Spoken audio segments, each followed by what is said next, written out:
మా పిల్లోళ్ళు hall ticket ఇస్తారనేసి వచ్చారు. హాల్ టికెట్ ఇవ్వలేదు. హాల్ టికెట్ చిత్తూరులో వచ్చిందని చెప్పారు. సరే మేము నమ్మాము. మాకు చదువు ప్రకారం తెలియదు. పిల్లోళ్ళు వచ్చినా నాయన చిత్తూరులో ఇస్తారని అన్నారు. నాయన మేము పరీక్ష రాయని పోతున్నాము అని చెప్పారు.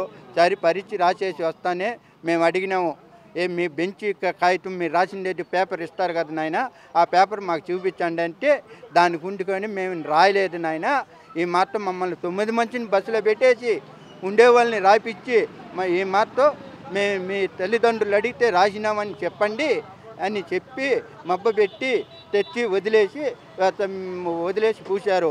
మేము రెస్పెక్ట్ అయ్యి వాళ్ళ తల్లిదండ్రుల దగ్గరికి, స్కూల్ కాలేజీ తల్లిదండ్రుల దగ్గరికి పోయి అడిగితే మీకు ఏం తెలుసున్నాయినా నాకు దాని గురించి తెలియదు, ఈ మాతో చేశారు మా కొడుకు.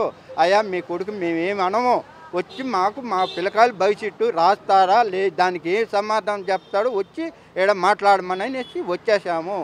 ఇక్కడ ఏమీ జరగలేదు సార్. మాకు పేరెంట్స్ని పిలిపించి అడగలేదు సార్.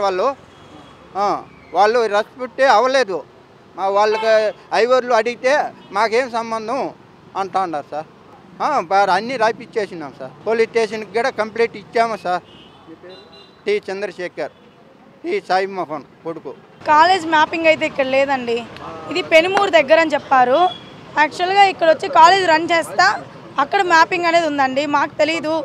జాయిన్ చేసే ముందు ఇక్కడే ఉందనుకున్నాం మ్యాపింగు. ఆ తర్వాత హాల్ టికెట్స్ వచ్చిన తర్వాత వీళ్ళని బస్సులో తీసుకెళ్లారంట. పెనుమూరు దగ్గరికి తీసుకెళ్ళి అక్కడ చెప్పారు కాలేజ్ మ్యాపింగ్ అనేది ఇక్కడ ఉంది, ఇక్కడ రన్ అవుతుందని చెప్పారండి. అది మాత్రమే మాకు తెలుసు. ఫస్ట్ రోజు తీసుకెళ్లారు. ఎవరైతే హాల్ టికెట్ వచ్చిందో వాళ్ళంతా కాలేజ్ అదే ఏదైతే సెంటర్లు పడినాయో అక్కడికి పంపించారు. ఎవరైతే 9 to 10 మెంబర్స్కి రాలేదో వాళ్ళు మాత్రమే బస్సులో కూర్చోబెట్టి ఫుడ్ పెట్టి ఇంట్లో వెళ్ళి ఎగ్జామ్ రాసామని చెప్పండి అని చెప్పన్నట్టు వాళ్ళు చెప్తున్నారండి. పిల్లలు మా బ్రదర్ వాళ్ళు చెప్తున్నారు. ఎవరు రెస్పాండ్ అవ్వట్లేదండి. ప్రిన్సిపాల్ ఒకలాగా రెస్పాండ్ అవుతున్నారు. ఇంకా ఓం సార్ అనే సార్ అని చైర్మన్ అంట, ఆ సార్ అయితే అసలు లేరు. వాళ్ళ పేరెంట్స్తో మాట్లాడినా పాపం వాళ్ళు చాలా బాధపడుతున్నారు, ఏడుస్తున్నారు. మేము మీకు న్యాయం చేస్తాము, మా వల్ల ఇన్ వర్క్ చేస్తామని చెప్పి వాళ్ళ పేరెంట్ అయితే చెప్తున్నారు. వాళ్ళని ఎందుకు ఇబ్బంది పెట్టేది, ఏజ్డ్ పర్సన్ అని చెప్పి మేము అక్కడి నుంచి వచ్చేసామండి. చిట్టాతూర్ అనే విలేజ్కి మేము వెళ్ళాం. సండే వెళ్ళాము. ఇంకా మండే వచ్చి సెకండ్ ఇయర్ వాళ్ళు జరుగుతుంది. ఈ కాలేజ్ సెకండ్ ఇయర్ అనే వాళ్ళు లేరు. ఓన్లీ ఇంటర్ వాళ్ళు ఇప్పుడే స్టార్ట్ అయింది కాబట్టి కాలేజ్ ఇంటర్ వాళ్ళు మాత్రమే, ఫస్ట్ ఇయర్ వాళ్ళు మాత్రమే. ఆ ఫస్ట్ ఇయర్ వాళ్ళకి మళ్ళీ ఈరోజు నెక్స్ట్ ఈ డే కాబట్టి ఇప్పుడు వచ్చి మేము బస్సును ఆపడం జరిగింది. అది కూడా మాకు ఇన్ఫర్మేషన్ ఇచ్చింది వచ్చేసి ప్రిన్సిపాల్ సార్, మేము ఇక్కడ బస్సు పెట్టుకున్న చోట మేము చెప్తాము, మీరు వచ్చి బస్సు ఆపేసుకోవచ్చు అని వాళ్ళు చెప్పినారంట పిల్లలతో. పిల్లలు వచ్చి ఇంట్లో ఇన్ఫామ్ చేశారు. ఇంకా మేము వచ్చి బస్సు ఆపామండి రాళ్ళు పెట్టి. ఎవరైతే వాళ్ళ పేరెంట్స్ అయితే ఉన్నారో, హాల్ టికెట్లో వచ్చిన పేరెంట్స్ మా పిల్లల్ని పంపించండి, మీరు చెడిపోయినారని మమ్మల్ని చెడిపోవద్దని అంటే అప్పుడు మాకు కూడా అదే పెయిన్ ఉంటుంది కదా, మా పిల్లలు రాయకపోయినా అదే పెయిన్ ఉంటుంది కదా. మా తమ్ముడికి ఎంతెంత బాధపడి మేము ఈ ఫీజు కడుతున్నామో మా పెద్దనాన్న వాళ్ళు మాకు తెలుసండి. చాలా ఇబ్బందులు పడి 15,000 అండి. మాకు వచ్చి ఫస్ట్ జాయిన్ చేయించుకొని చెప్పి 12 చెప్పారు. మళ్ళీ ఆయన ఓం సార్ లేరు అప్పుడు. మళ్ళీ ఆయన కన్ఫామ్గా 14 కట్టాలని చెప్పేసి 14 కట్టుకున్నారు. నెక్స్ట్ ఇయర్ కావాలంటే తగ్గిస్తాము, ఇంటర్ సెకండ్ ఇయర్లో తగ్గిస్తాము, ఫస్ట్ ఇయర్ కట్టండి మీరు అని చెప్పి కట్టించుకున్నారండి. అది వీళ్ళే చెప్పాలండి. చట్ట ప్రకారం ఏమొస్తుందో ఇంకా మేము కేసు పెడుతున్నాము. ఇంకా వాళ్ళు ఏం చెప్తారో దాన్ని బట్టి మేమైతే ఇయర్ రాయలేమండి. ఇంక సప్లీలు రాయాలన్నా మనకి హాల్ టికెట్ అనేది కావాలి.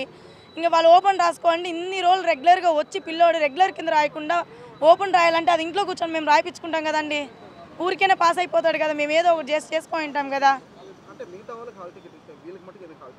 అది రీజన్ తెలియట్లేదండి. ఒక్కొక్క రీజన్ చెప్పిన ప్రాపర్గా రీజన్ అయితే మాకు తెలియదు. ఒకరికేమో హాల్ టికెట్లో ఆధార్లో నేమ్స్ స్పెల్లింగ్స్ మిస్టేక్ అని చెప్పి, ఒకరికేమో ఒక పిల్లోడికి అయితే అయ్యి మెల్లకండి అని చెప్పి అయ్యి బాగాలేదని చెప్పి ఇవ్వలేదన్నారంట. హ్యాండిక్యాప్ అయినా ఇస్తారు కదండి, హ్యాండిక్యాప్ అయినా ఇస్తారు కదా. ఒక్కొరికి ఒక రీజన్, ప్రాపర్ రీజన్ చెప్పడానికి ఎవరు లేరండి ఇక్కడ. అందుకోసమే మేము ఇక్కడికి వచ్చాం. వాళ్ళు కానీ ప్రాపర్గా రీజన్ చెప్పి మీ పేరెంట్స్ని పిలిపించి ఒక మంచి చెడు చెప్పి పంపించుంటే మేము ఇంతవరకు వచ్చేవాళ్ళమే కాదు. వాళ్ళు మాకు ప్రాపర్గా రీజన్ చెప్పలేదు కాబట్టి మేము ఇంతవరకు వచ్చామండి.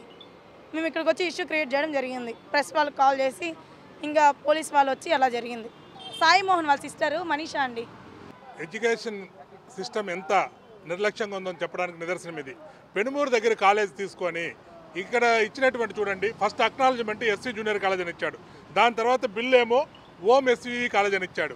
కానీ పిల్లలకి ఇక్కడ ఏమిచ్చాడు, ఎస్ఎస్ఆర్ కాలేజ్ అని పెట్టాడు. ఏ కాలేజీలో చదువుతున్నామో పిల్లలు కూడా కన్ఫ్యూజ్ అయిపోతున్నారు. వాళ్ళకు కాలేజీ తీసుకున్న పర్మిషన్ ఒక చోట, కాలేజీ రన్ చేస్తున్నది ఒక చోట. ఈరోజు 10 మంది పిల్లల భవిష్యత్తు అంధకారం 1 సంవత్సరం రోజులు వాళ్ళ భవిష్యత్తులో ఎగిరిపోయింది. ఈ విధంగా ఈ ఒక్క కాలేజే కాదు, తిరుపతిలో ఇంకా చాలా కాలేజీలు ఉన్నాయి. వాడి కాలేజీ అనుమతులు ఒక చోట ఉంటుంది, వాడి యొక్క నిర్వహణ ఇంకో చోట ఉంటుంది. పూర్తి పర్యవేక్షణ లోపం ఈ కాలేజీ యాజమాన్యానికి డబ్బులు సంపాదించుకోవడానికి తప్పితే విద్యార్థుల యొక్క భవిష్యత్తుకు ఉపయోగపడటం లేదు. దయచేసి ఇట్లా ఫేక్ కాలేజీలు, ఫేక్ అడ్రస్లతో కాలేజీ పేరు ఒకటి ఉంటుంది, రన్ చేస్తున్నది ఇంకొకటి ఉంటుంది. వీటి మీద పర్యవేక్షణ చేసి వీటిని ఖచ్చితంగా శిక్షించాలి. ఈరోజు ఇక్కడ తిరుపతిలో ఒక కాలేజీలో 10 మంది పిల్లలు హాల్ టికెట్ రాకుండా బాధపడ్డారు. ఇట్లా రాష్ట్రం మొత్తం మీద కొన్ని వేల మంది ఇబ్బంది పడుతున్నారు. దయచేసి ఈ ఫ్రాడ్ జరుగుతున్నటువంటి ఏదైతే మాఫియా ఉందో, ఈ విద్యా మాఫియా, ఎడ్యుకేషన్ మాఫియాని అరికట్టి విద్యార్థుల భవిష్యత్తును కాపాడాలని ప్రాధాన్యపడుతున్నాం. ఖచ్చితంగా తిరుపతిలో ఏం కాలేజీలు ఉన్నాయి, ఎన్ని ఉన్నాయి, ఎంఈఓ డిఈఓలు ఖచ్చితంగా చెప్పాలంటే వాళ్ళ పని చేయట్లేదండి. ఎందుకురా అంటే కనీసం ఎంఈఓ డిఈఓ అనేవాళ్ళు వారు సంవత్సరంలో ఒక్కసారన్నా ఈ కాలేజ్ అడ్రస్ యాడ్ ఉంది, ఈ అడ్రస్లో ఈ కాలేజీ, ఈ స్కూల్ ఉందా లేదా చెక్ చేశారా లేదో ఒక్కసారి చూడండి. వాళ్ళకు భారీ మొత్తంలో డబ్బులు, ఖచ్చితంగా దీంట్లో మొహమాటం ఏమీ లేదండి. ఖచ్చితంగా లంచాలు తీసుకుంటేనే పర్యవేక్షణ చెయ్యరు. లంచాలు తీసుకుంటున్నారు కాబట్టే ఈరోజు విద్యా వ్యవస్థ ఇంత దారుణంగా ఉంది. కాలేజీ ఎక్కడుంది, ఎక్కడ జరుగుతుంది? ఖచ్చితంగా ఈ విద్యార్థుల్ని తీసుకెళ్ళి కంప్లైంట్ చేపించి ఎడ్యుకేషన్ మినిస్టర్ గారికే కాదండి, సాక్షాత్ సీఎం గారికి కూడా డైరెక్ట్గా ఇక్కడి నుంచి మేము కంప్లైంట్ చేసి ఈ విధంగా పిల్లల భవిష్యత్తు పాడు కాకుండా చూడాలని మేము ఖచ్చితంగా చర్యలు తీసుకునే దానికి మేము పోరాడుతూనే ఉంటాం. నా పేరు Kiran Kumar. For more videos like this, subscribe Big TV channel.